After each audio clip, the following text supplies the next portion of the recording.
Some of these notes are not like the others.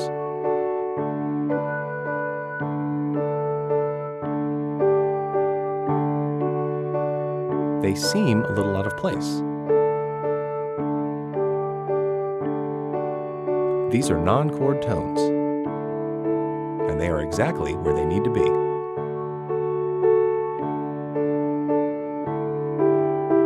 This is Music Student 101.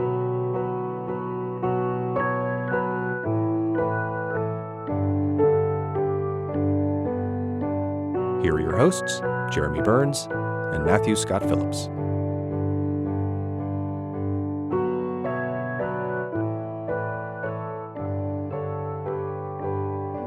Okay, welcome back to Music Student 101, everybody.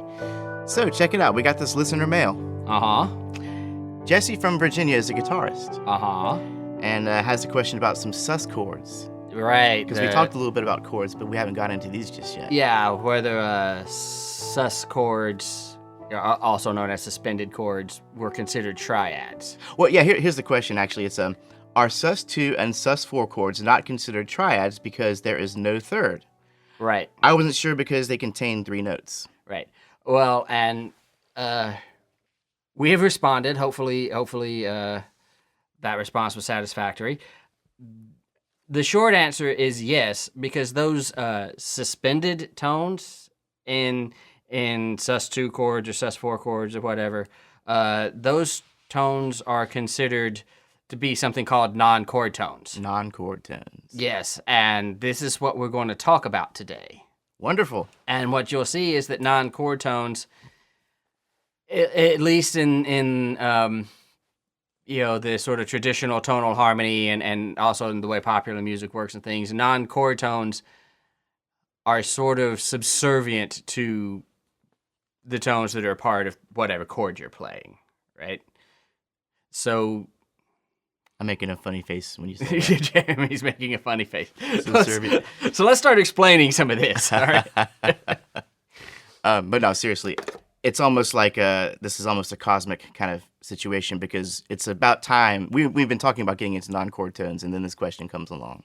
Yeah, so non-chord tones is basically just what it sounds like. It is when a tone is being played within a chord to which it does not belong. Okay. So if we're in D major, for example, and we're playing a D major chord that has D, F sharp, and A in it, we know this already, but all of a sudden there's like an E thrown in, that E, non-chord tone, right, doesn't belong there.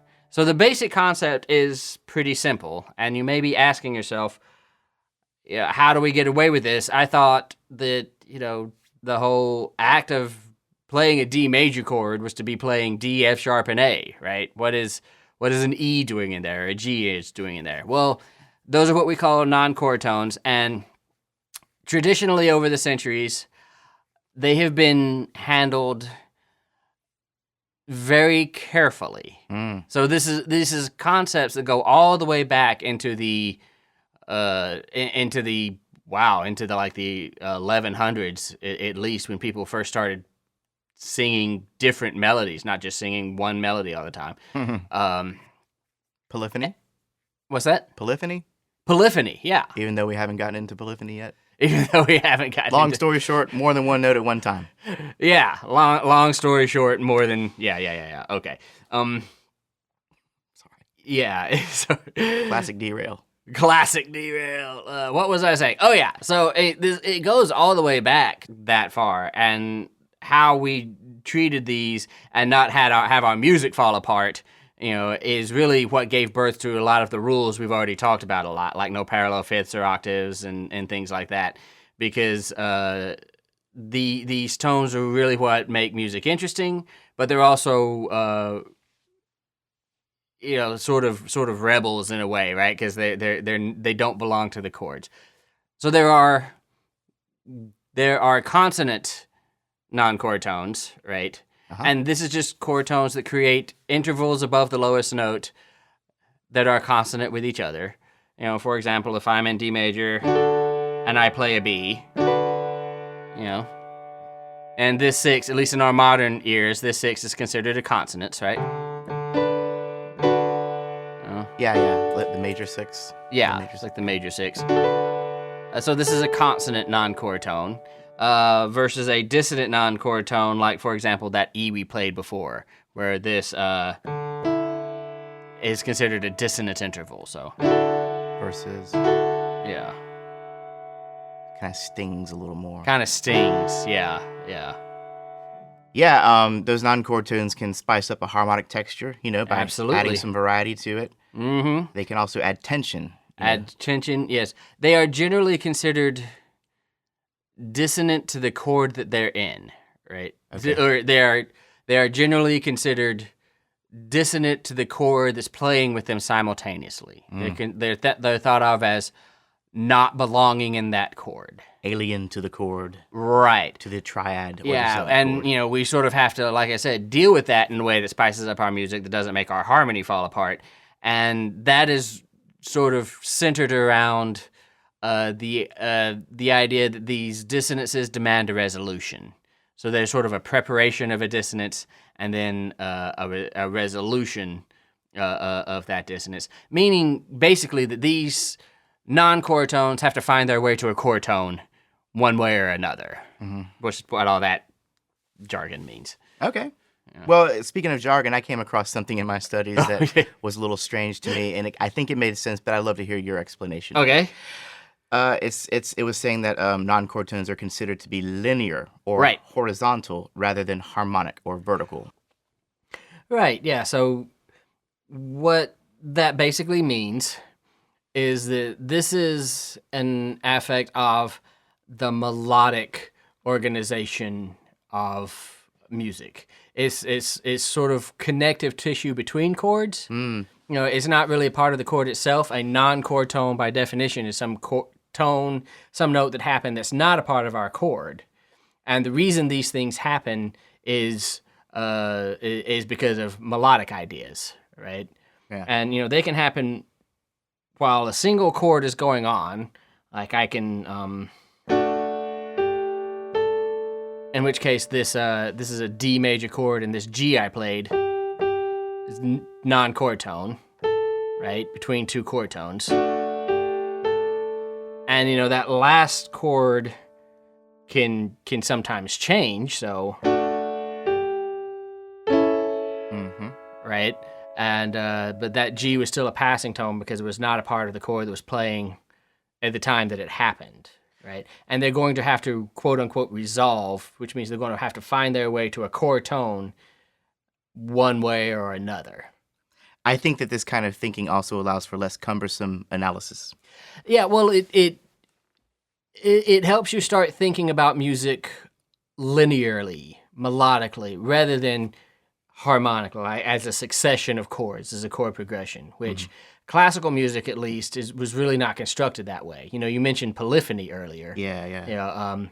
Really, this music was built out of four-voice polyphonic textures using the laws of counterpoint, what notes did and did not sound good together, right? And the idea that hey, there's that C, E, and G thing that comes along all the time because those three notes are consonant with each other. That must be a thing, and we'll call it a chord. That idea came later. Yeah. Really, this music is constructed in a horizontal fashion, not a vertical fashion. So it and learning to sort of shift yourself sideways to think horizontally will help you understand chord tones, certainly, because they're a complete horizontal thing, and it will also help you sort of understand the music in general. I think that satisfies my curiosity. Good. I'm here to serve. Very good. Well, there's several different types of these non-chord tones, or NCTs, as they're often abbreviated. Yes, there are. And perhaps it makes sense just to go through them one by one. Okay. Let's do that. All right, let's kick off this discussion with the passing tone, shall we?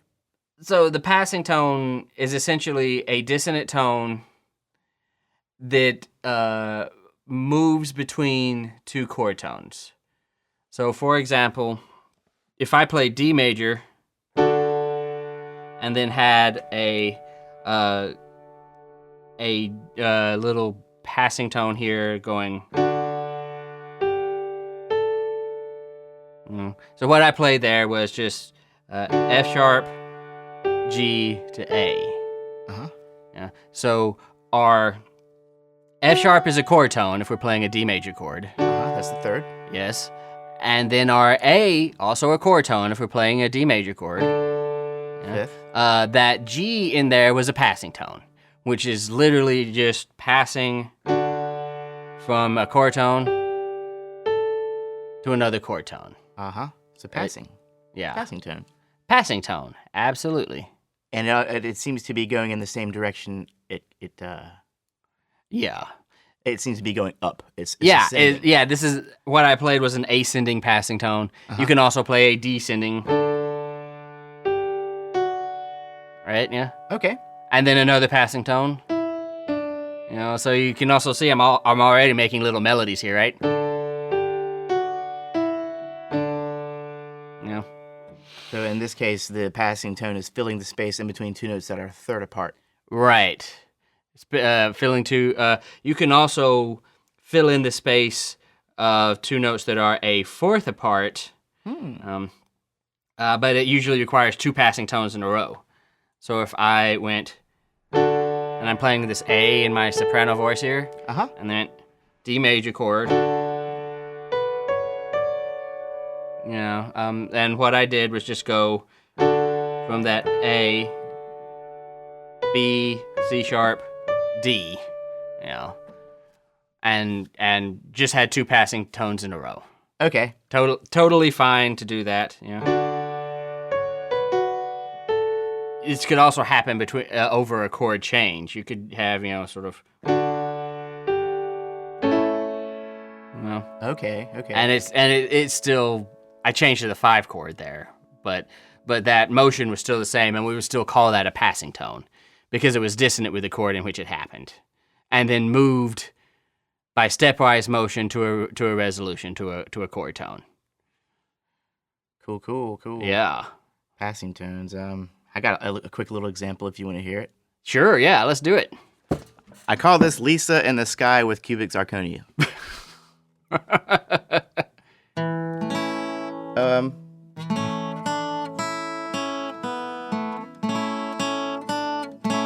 I hear the passing tone. It's that second note in the melody, right? Right here. Yeah. So this guy right here. Yep. Sort of a do, re, mi thing going on, right? Mm-hmm. Or actually, it's a mi, fa, sol thing going on. Mi, fa, sol. Yeah. Yeah. Nice. Thank you. Yeah, very nice. Yeah, so that's basically our passing tone. And it's a fairly simple concept that gets fairly complicated. Yeah, it can get complicated, but anything else we want to say about that? Well, I have that there's a double passing tone, and yeah, we kind of covered that. Oh, well, no, we didn't. Yeah. Kudos to you if you can just pull this out of your pocket. Hey, there you go. 2 passing tones at the same time. 2 passing tones. It's just as simple as that. Yep. Nicely done. Okay, and what we've been hearing so far have all been diatonic passing tones. Right, diatonic passing tones, meaning that we're using scale degrees. So I'm passing from F sharp, which is a scale degree, G, which is a scale degree, to A, which is a scale degree. You know, assuming we're in the key of D major, which I am. A chromatic passing tone would be something like where I used a note outside of the D major scale. So, for example, if I went, what's a good one? Okay, so if I went from, this from a D major chord, and played A, D, G sharp, and then moved to. Ooh, do that again. Yeah.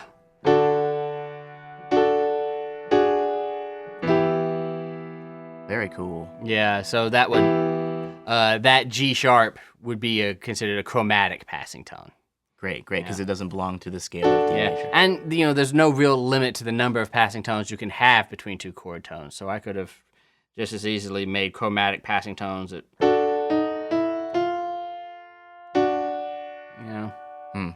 definitely a thing that can happen.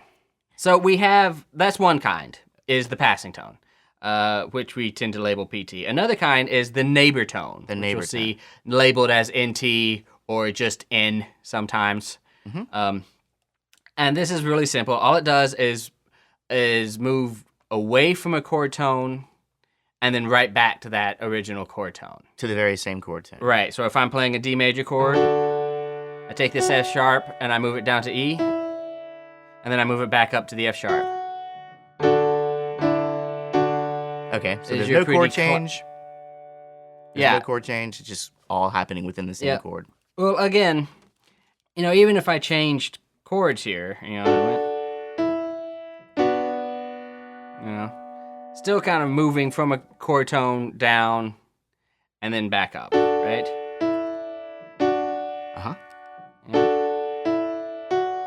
And you can go down and then back up like that, and that's a lower neighbor.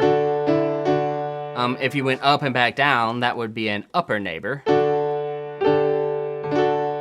Right? Pretty easy, right? So, as long as we're in the key of D, we're all familiar with this little thing. Yep. I call this faux falling. F-A-U-X. Right. Upper neighbor note. Upper neighbor. Returning back to there it is right there. Yeah, that would be the upper neighbor. And if it was a lower neighbor, what would it be?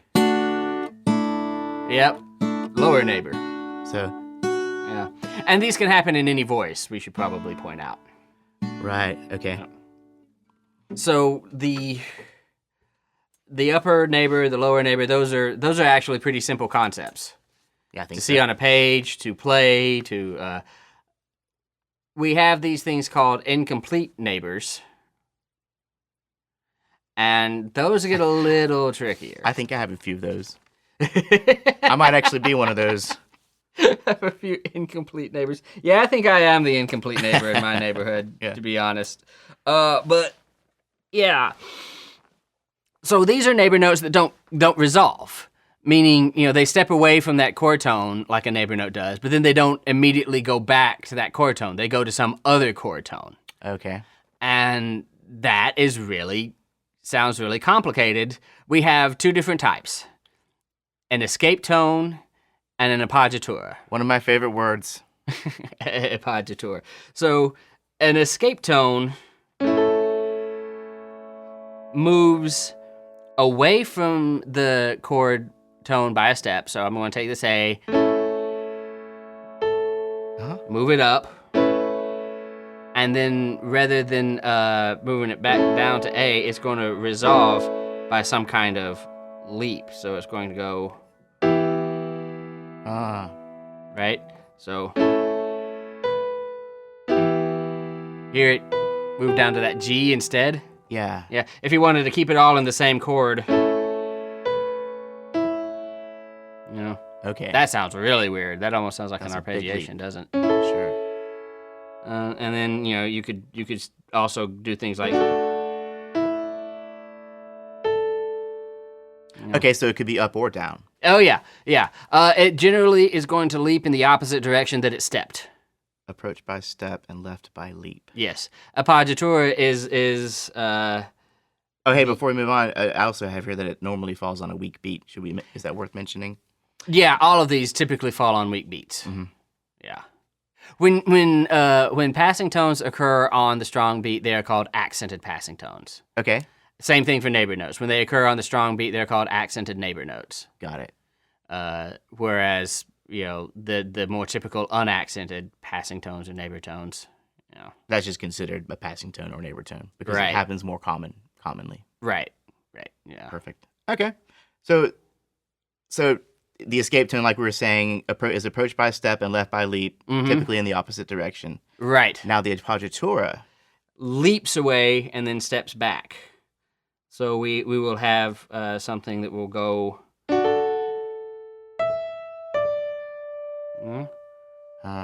So, I got that A.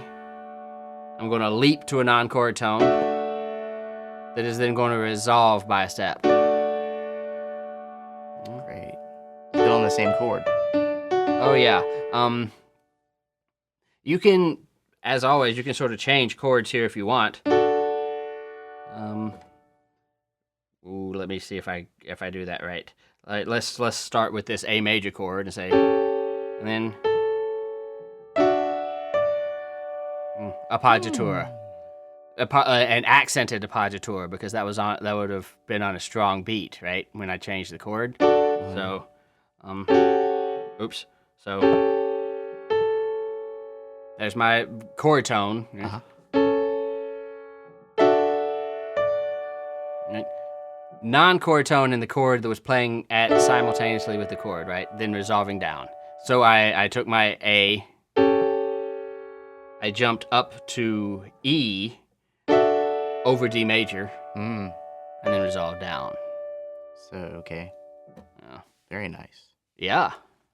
So we're learning that both the escape tone and the appoggiatura can happen within chord changes or within the same chord. Absolutely. Okay. And that's actually true for all of them. Okay. Yeah. What's important is that the dissonant chord, the non-chord tone, be dissonant to the chord that's happening while that note is going on, and its resolution need be consonant to the chord that's happening while that is going on. Right. Very good. So yeah. Well, that covers I think the neighbor. The neighbor is both complete and incomplete. Oh yeah. And escape and appoggiaturated. Well, this is going quite well. Now, I'm anticipating this next one. An anticipation is simply a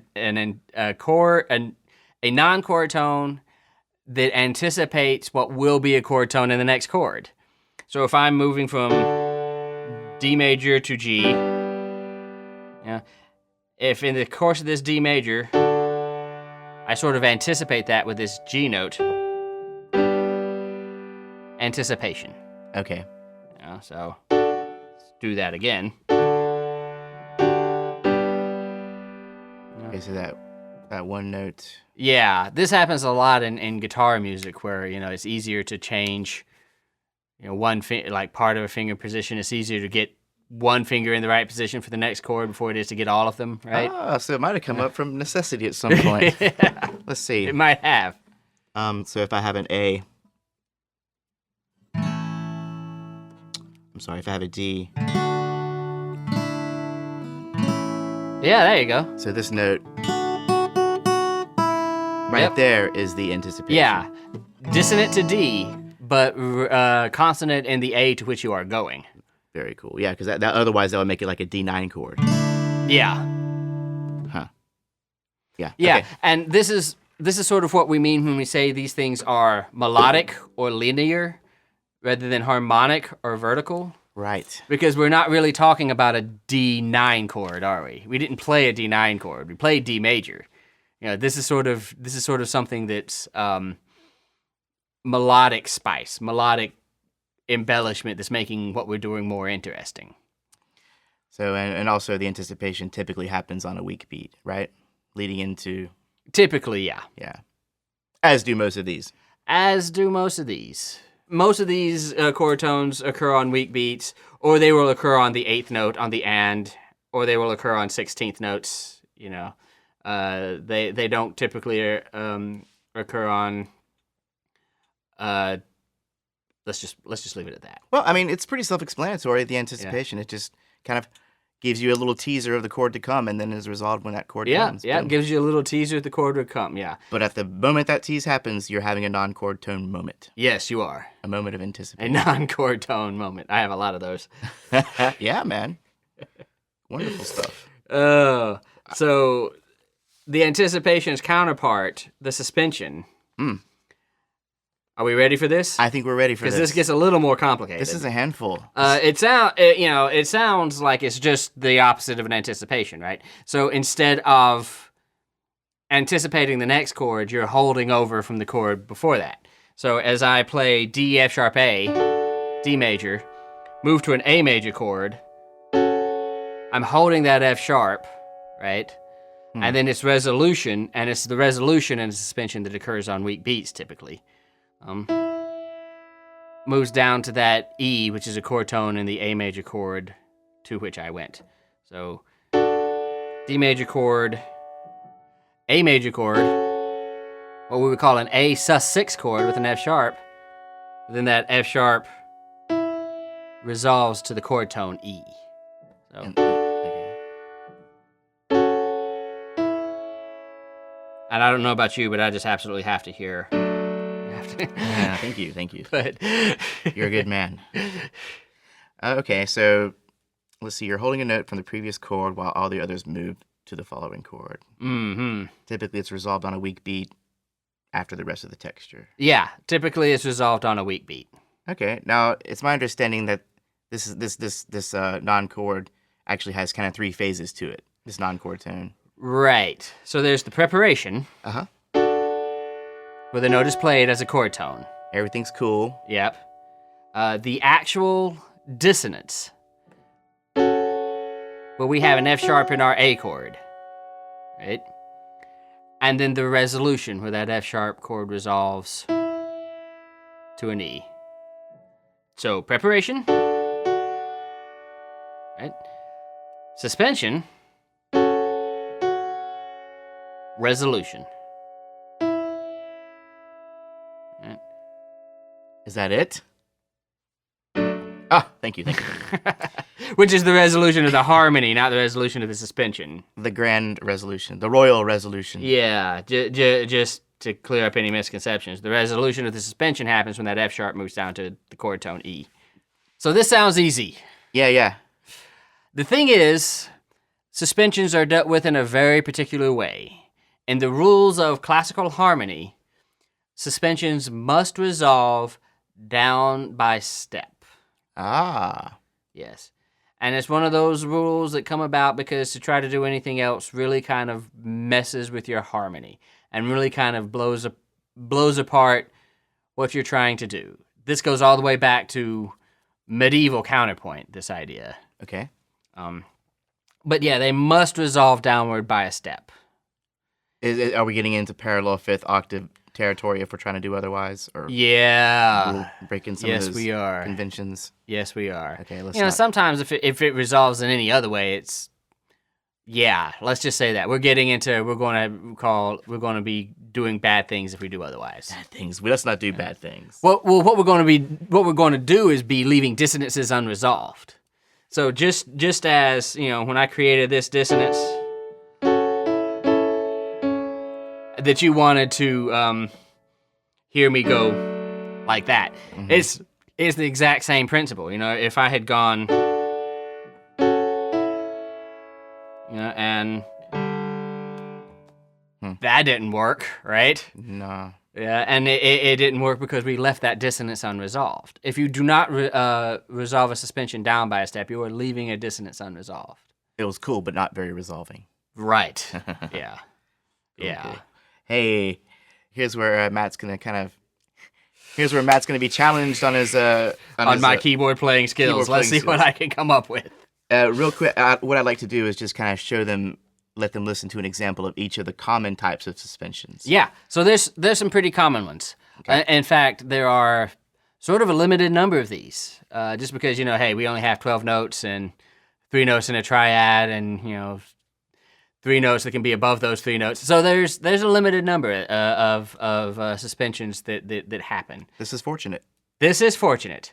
Do you want to go by list of most common, or do you want to? Well, let's just run down your list. Okay. All right. Yeah. Okay. So, and I'll try and do them based on what I think is the most common. Okay. Okay. Mm-hmm. So first of all, I think one of the more common ones is 4/3. Absolutely. And 4/3. A 4/3 suspension. All right, so I'm going to have my D major chord. And I am going to move from that to a 5/7 chord, A major. But I've suspended this D. And then I'm going to resolve it down to C sharp. So just to play that all again.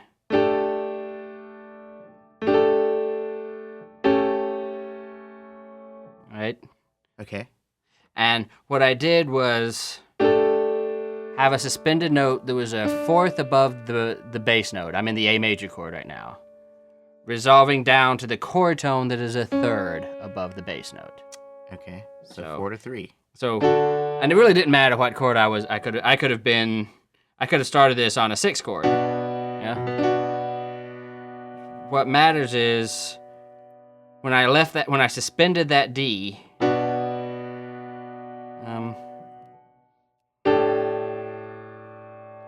It was a fourth above the bass.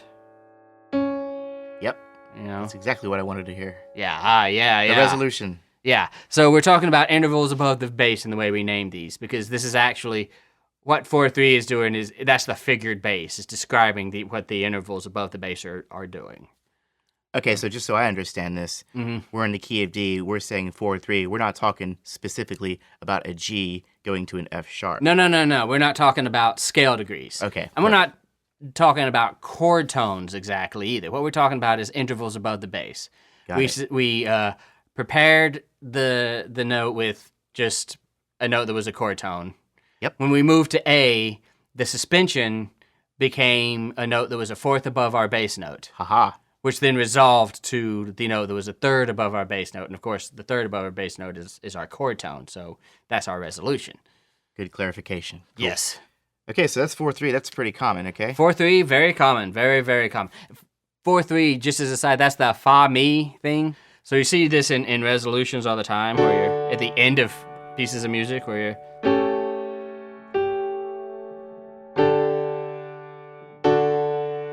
Yeah. Very pretty. Very pretty. Very angelic. A side note. Side note to our side note. Did you see it? Yeah. Did you see the episode of The Simpsons where Ned and Maude ended up taking in Lisa and Bart because Homer and Marge went out of town and they're considered neglected? I think so. And there's a scene at the very end where Ned is attempting to baptize the Simpsons kids. And they're at this river and they're singing Amazing Grace. And at the very end, Ned closes it up with, "Was blind, but now I see." So Ned does the 4/3 suspension. Yeah. And I was studying those at the time when we were watching that. Christian and I were like, hey, he did it. I had one of my ear training students once point out a 4/3 suspension that I left unresolved in one of my pieces. Okay. Nailed me on it. I was very proud of my student and very angry at myself. That's killer. But there you go. So the 4/3. Okay, what's next? In my opinion, probably the next most common or the next most basic, maybe the 9/8. The 9/8 suspension. So, and let's just so we've made it via we've made it to this A major chord, right? Let's go from this A major chord and let's resolve back. So I'm going to drop my bass an octave here just to make this a little cleaner. Nice. I'm going to resolve back to my D major. I'm going to suspend this E from my A major chord, which is a ninth above the bass note D. Aha. And I'm going to resolve it to an octave above the bass note D, which is this other D. Hence the 9/8. Hence the 9/8. So,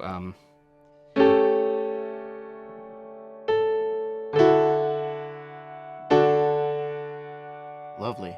Yes. Now, again, we're using 5 and 1, so our harmony is resolving a lot.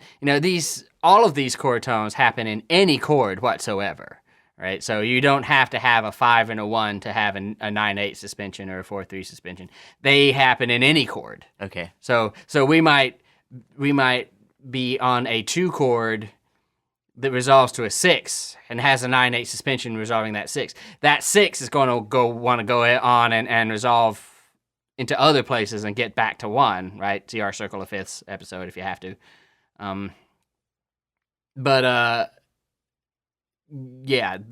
Don't confuse the resolution of non-chord tones with the resolution of the harmony. That's what sounds so pretty and relaxing, and we're back to normal. Okay, so I saw when you were doing that example, you're holding down the bass note an octave away from the other chords that was happening. Yep. That were happening. And so we're calling it 9/8 because this is literally a compound interval. This is the ninth resolving to an 8 because this is happening in a space that exceeds or that goes beyond an octave. So if this happened an octave lower, would we not just call it a 2/1, or why wouldn't we call it a 2/1 instead of 9/8? Why are we calling it a 9/8? If it had happened, it is partly custom. Okay. Just jargon.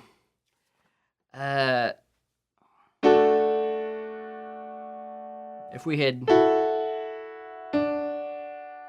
well, if it had all been happening in an octave, we had kind of wondered where our bass voice was. Yep. By moving our bass voice in a way that made sense, we created that ninth chord. Yeah. It's sort of just custom, and it's not custom that's adhered to all the time. Notice, we don't call our 14/3 and 11/10 ever. Yeah, that would be very cumbersome. Yeah. It's called 9/8 rather than 2/1 because because 2/1 sort of implies something weird. It implies a unison. Right. Okay. Okay. And then the 7/6. 7/6. 7/6 is a little weird because it requires us to move to a chord in first inversion. So if I am in a second inversion 5 chord here, like a passing 6/4, so I'm playing A dominant 7, and I'm moving to still in the key of D, right? Still in the key of D, Good old and D. I move to a first inversion 1 chord. Which would be 1/6. Yeah.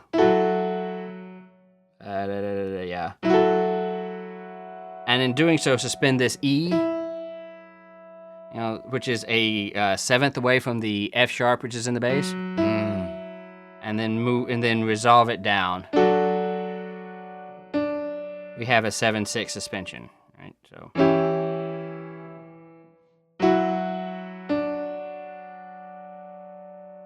So,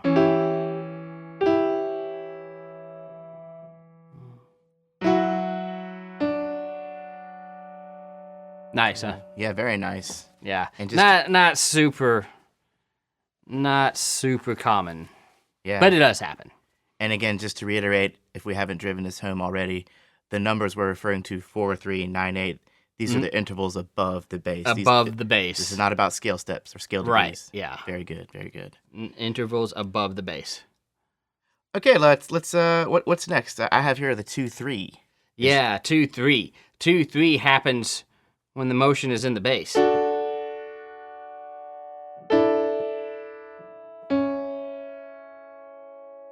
Right? Because what happened is that this interval of a 2, and then I'm playing D and E here in an A chord, so my suspended note is a D. Okay. This in the bass. Resolved down to a interval of a third when it resolved down to the C sharp. Right, so preparation. In the bass, suspension. Resolution. Right. And then, of course, I have to hear that harmony resolved. But yeah. Cool, man. Yeah. So whenever the second number is bigger, that's a suspension in the bass, and that's usually a 2/3. Okay. So that's the four main kinds. There's one other that's mentioned a little bit that just is not really considered as dramatic, I suppose. Right. The 6/5. Correct. All right, so a 6/5, yeah, less dramatic sometimes. Yeah. Considered less dramatic sometimes, and that's because it involves two notes that are both consonant. There's not really a dissonant interval involved in the 6/5. So let's get out of D major for a second. I'm tired of D major. Hey. Yeah, so we're in the key of G major. Now I'm going to prepare a dissonance. Here's my chord I'm going to suspend, right? I'm going to move to the 5, which is D major. unfortunately. We couldn't get away from D major. Suspension. Yeah. And so the bass is in D. The suspension is an interval of a sixth above that. And it resolves down by a step to the interval that is a fifth above that. So that's the 6/5 suspension. Okay. One more time, really quick. Preparation. Suspension. Resolution. This is these two notes, B and A, are both considered consonant above D, right? Yeah. This is a major sixth. This is a perfect fifth. So there are two consonances. And for that reason, it's often considered less dramatic. Some people will tell you this is not a true suspension. Oh, would they? Yeah, because it does not involve the resolution of a dissonance. I see. Right? And in fact, when I'm playing the suspended note over the bass D, what am I playing here? I'm playing D, playing another D, playing F sharp, I'm playing B. That's just a B minor chord, right? Right. So a lot of people will tell you that this is a B minor chord. Oh, I see. Moving to a D chord. The suspension itself is almost the resolution. Yeah. It seems like. Yeah. Or that, what you think is a suspension is really just a chord tone. Just a different chord. Yeah. The chord tone, right. Yeah, and that we're changing chords when we move this single note down like this, right? That's not personally how I prescribe to it. I consider 6/5 to be a thing. Okay. Because I don't feel like this is a chord change. Right? Yeah, to me it sounded like one chord the whole time. Yeah, and I'm going by my feeling here. It's my heart that matters, Jeremy. Of course. Listen to your heart, Matt. And that just doesn't feel like a chord change. It feels like if you're thinking more in terms of melodic motion and horizontal motion. But that's just me. Theorists love to argue about things like that. But that does go back to our discussion about vertical versus horizontal. Yeah. So there you go. Horizontal. 6/5 suspension. Great. Let's talk a little bit about the embellished suspension. Okay. Do we have to? Well, I mean, it's not a big deal. It's just sort of if I were to make a typical suspension and sort of add a little kind of embellishment or something like that to the resolution, we will typically call that an embellished suspension. Yeah. Again, just what it sounds like. Instead of hitting those two notes, you're kind of. Yeah, kind of. You'll hear that, especially like in Baroque music, like in Bach compositions, you'll hear that all the time. Like, for example, and I'm going to do a nice little 4/3 suspension here, and I'm going to embellish it a little bit. Embellish. Okay. There's all kinds of ways to embellish. You're just fancifying it, making it more fancy. Yeah, fancifying a little. Yeah, there you go. That's enough about that. Here's another interesting thing that I think is another fancifier. A chain of suspensions. A chain of suspensions. Yeah, well, this is just a succession of suspensions happening in one chord progression after another, usually unbroken and usually in the same voice. So, for example, if I play a D major chord here, and then I go to something fairly common, like a 5/7, and then I'm going to resolve this with a suspension in the soprano. So I'm going to go, but then I'm going to continue that. That resolution of that suspension becomes the preparation for another. So I'm going to go, right? And then I'm going to keep it going, go to the...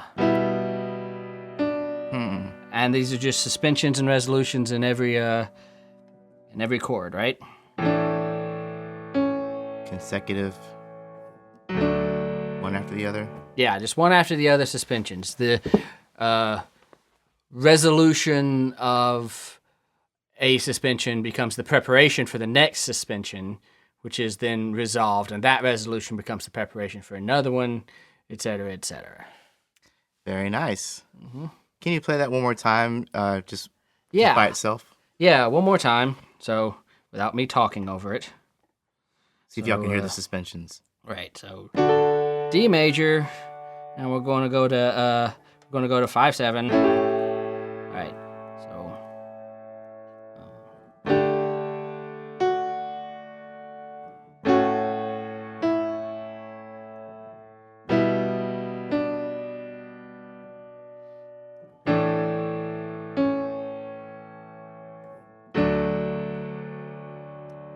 Nicely done.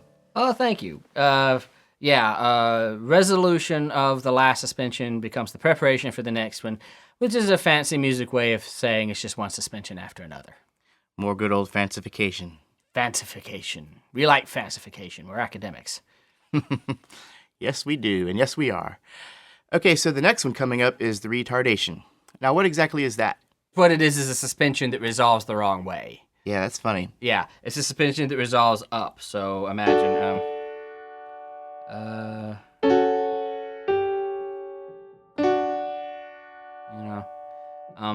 kind of messed up. Yeah, so the suspension tends to resolve downward, where the retardation tends to resolve upward. Yeah, really doesn't happen in classical music. I've always heard about a retardation, and in studying classical music, I don't know that I've ever come across one. Yeah. Can we hear that one more time? Is there a three-phase situation going on here as well? Oh, sure. It's the same thing, preparation. So preparation, retardation, resolution. Oh. See? Yeah. Went the wrong way. Very strange. Yeah, you wanted it to actually go down, but it went up. Yeah. Right, yeah. All right. Okay, we have one more type of non-chord tone. Okay. And this is time to and it's time to see what Matt can do with the organ. Not much. But all right. So this is a pedal tone, I'm assuming. This is the pedal tone. And the pedal tone is just a note that is held in, it can be any voice, it's typically considered the bass voice, while other things go on top of it. Okay. So, and by other things, I mean sort of chord changes, really, going on top of it. So,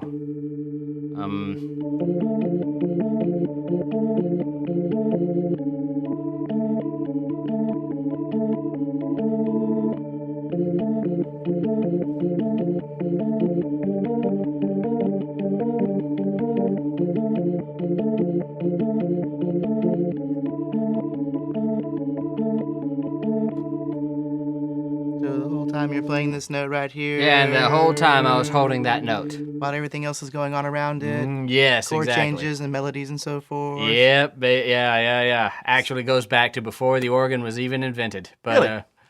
Well, that drone effect has occurred, I think, in music all over the world. So sure, yeah. Particularly like the sitar, you hear the Indian instrument, the sitar. Yeah. And then what you're doing with the organ. Yeah. The bagpipes. Bagpipes, yeah. That Can't help thing but drone on the bagpipes. One big pedal tone. Yeah. Wow. Yeah. That's one of my favorites. Like you hear, let's see here. Yeah, absolutely.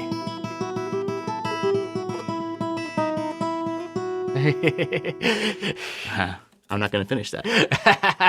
Because we're so scared of copyright. Please don't sue us. But the pedal tone, that's my favorite. I can't say it's my favorite, but it's certainly one of my favorites. You can't have a favorite. Yeah, it kind of serves a completely different purpose than the rest of the non-chord tones, right? We consider it a non-chord tone because it's creating dissonances when you change the chord above it, right? In which case typically we analyze the other voices, for what they're doing, going 1, 5, 4, whatever, and sort of ignore the pedal tone voice and saying, okay, well, it's just playing that pedal tone. And a quick note on the history of the pedal tone. I assume that's because the organists used to use, or still do, I guess, had bass pedals, right? Yeah. That they're using. So the whole time they're doing their thing with their left and right hand. Sure. Yeah. But they're holding down with their foot this pedal. Yeah. And the organi of Renaissance music, things that they would call an organum, would have that single voice holding out that whole note while other melodies played above it. Very cool. Yeah. We'll talk about that one day. One day when we have our history podcast. We're going to keep on promising it. Yeah. And now we have to do it.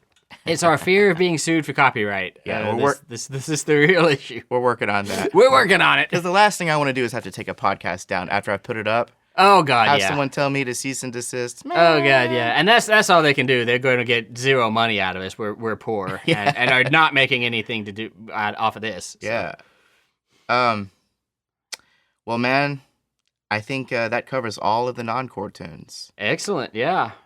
And there's a lot of information there, but it really opens up the windows to what you can do. Yeah, the descriptions of non-chord tones always sound so simple to me, and it always sounds like, wow, you're just not conveying the complexity of what's going on in a piece of music with these things, So this is one area where I recommend get out and study. If you're a music student in a college, I guarantee you at some point you're going to be given a passage of music and say, circle all the non-chord tones.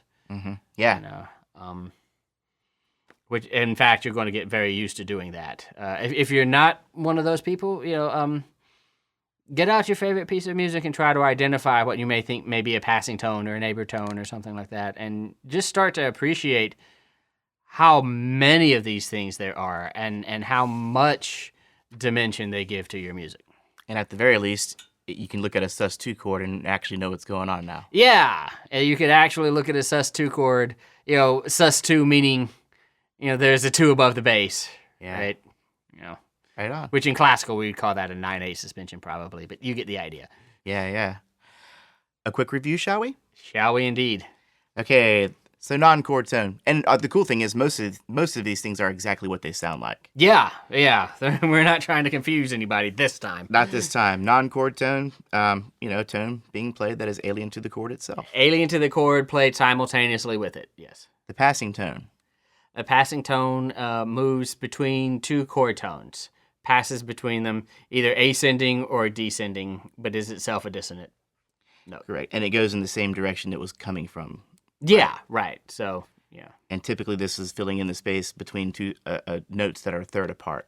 Pretty much, yeah. And filling in that interval of a second between those 2 notes that are a third apart, yeah. And in these cases, it's typically a diatonic passing tone because we're involving scale steps. Typically. Right, yeah. Chromatic passing tones involve not scale steps, but actual chromatic notes. Right. So F to F sharp to G would be a chromatic passing tone. Filling the space between perhaps 2 notes that are maybe a second apart. Right.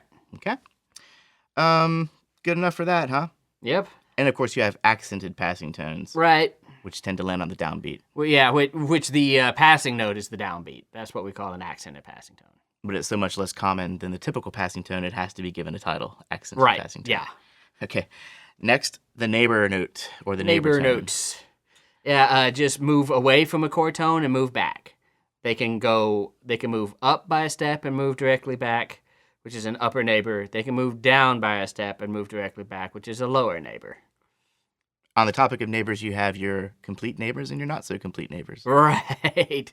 Complete neighbors are what we just described. Incomplete neighbors move away from that chord tone and then are not completed. They don't move back in that way. So you have an escape tone, which will step away from a chord tone and cause a dissonance, and then leap to another note that is consonant in the chord, in whatever chord it's in at that point.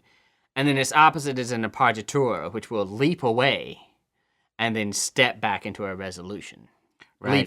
Leap to a dissonance and then step back to a resolution. And these are happening in opposite directions, right? So in the escape tone, it's approached by a step and left by a leap in the opposite direction. Right, yeah. So if you stepped down, you'll leap up. And like a lot of these, the escape tone typically occurs on a weak beat. Right. I like to keep these 2 straight in my mind. I like to think of an appoggiatura as being like an arpeggio. Hey. So it's leaping, but then it leaps to something dissonant, so it's got to step down. Yeah. And then an escape tone, it's like escaping. You escape by stepping up to the window and then leaping out. Leaping out. Hey, that's great, man. The only other, in appoggiatura, the only other long A Italian word that sounds like arpeggio. Right. Probably not the only one, but the only one I know of now at this point. So there's the neighbor notes. Right. And the anticipation. Anticipation just sort of anticipates the chord that's coming up by moving away to a dissonance that is, in fact, a note that's going to be a chord tone when the chord changes. Right. Okay, so... Just like you said, it's anticipating the chord. It anticipates a pitch from the following chord. Yeah. Right? Mm-hmm. Yeah. Okay, and then the suspensions.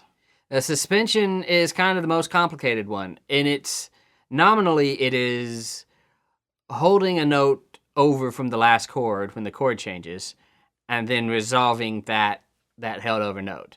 The thing is, suspensions have to resolve downward by step. So we have a few typical ones. The 4-3, called so because it is an interval of a fourth above the bass note, resolving to an interval of a third above the bass note in that final chord. Uh-huh. Right? Yeah. And then we have the 9-8, which is the interval of a ninth resolving down to an octave above the bass. Right? And we have the 7-6, an interval of a seventh resolving to a sixth above the bass. Obviously, if you're talking about a sixth above the bass, you need generally some kind of first inversion chord. Mm-hmm. It's not a root position chord. And then we have the 2-3, which is weird because that's when the suspension is in the bass. And why is the second number higher in this particular instance? The second number is higher because the interval is getting wider. Yeah. Great. Oh, cool. And then the 6-5. Did we talk about that? Yeah, and then there's the 6-5. That is the one that some people don't consider to be a true resolution because it involves nothing but consonant notes. But it's an interval of a sixth above the bass. Again, in that last chord that we went to, resolving down to the note that's a fifth above the bass. So where some would argue there's actually just a chord change occurring. Some would argue that it's actually just a chord change, that this is actually just consonant chord tone motion, not really a resolution. But I personally like to consider a 6-5 a suspension. You believe in the 6-5. I believe in the 6-5 as a suspension. And the suspensions, of course, we also should mention they typically have three phases. Yeah. That would be the preparation. Playing the first chord. The suspension. Playing the second chord and holding that one note, suspending it. And the resolution. Resolving that suspended note down to a chord tone in the new chord. Very good. And of course, there's embellishments where you're doing multiple. Yeah, where you can do little dealies around them, right? Fancifying. Yeah. And then there's the chain of suspensions, which is super cool. Yeah. Okay, and then the retardation is a suspension figure that resolves upward, which is kind of rare. Correct. Right. Pretty rare. Yeah. That's probably what I was trying to talk about earlier. Yeah, that's kind of what you were trying to talk about. Well, we'll go with that, huh? Yeah, we'll go with that. You mean a retardation. Yes, I knew what I was talking about. And then we had some fun. We switched to the organ, and we discussed the pedal point, talked about which is just one note held as sort of in drone style over chord changes. And when that's occurring, do you if you're analyzing, should we share your thoughts on analyzing a pedal point? Yeah, when that's occurring, you analyze those chord changes above the pedal point as if you were just analyzing in three voices or something. You don't include the pedal voice in your analysis. Okay, it's kind of you just consider it a non-chord tone that's lasting forever. Very cool. Wow. All right, man. So there you have it, non-chord tones. Yeah, fun stuff, huh? Fun stuff. What's after this? Where do we go from here? Oh shoot, I don't know. We're gonna start talking about key changes at some point. Very cool. Well, listen for that. And thanks again, Jesse, for writing in. And guys, continue to engage us and ask questions, and we'll go ahead and address them. We're really enjoying this.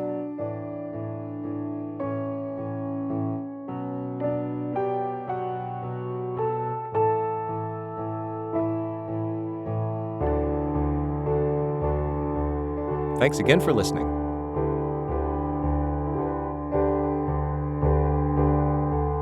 Don't forget, our website, musicstudent101.com, is a great companion to each episode. And for questions and comments, Email us at info@musicstudent101.com.